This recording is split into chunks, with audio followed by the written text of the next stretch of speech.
এই যে আজকে আমাদের ডিনার, আজকে আমরা ঝালমুড়ি খাবো রাতে, এটাই ডিনার। এটা হচ্ছে ফুলকা কুচি করা, এটা শসা, এটা লেবু। আচ্ছা, লেবুটা হচ্ছে কুচি কুচি করে দিয়েছি, কারণ লেবুর রস দিলে হচ্ছে মুড়িটা সগি সগি হয়ে যায়, ভালো লাগে না সেজন্য। আর শসাও পানি পানি, এত পানি হলে ভালো লাগে না। এটা হচ্ছে রুচি চানাচুর, কাঁচামরিচ আর বিট লবণ। এখন এর মধ্যে মুড়ি দিব।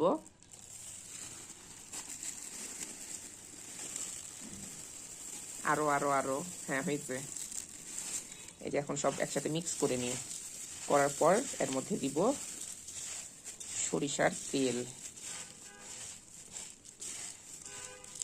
হ্যাঁ, শশাটা প্রথমে লবণ দিয়ে মাখালাম না, তাহলে শশা পানি ছাড়বে দেখে।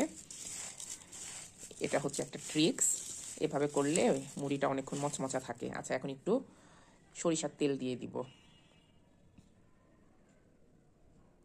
হয়েছে।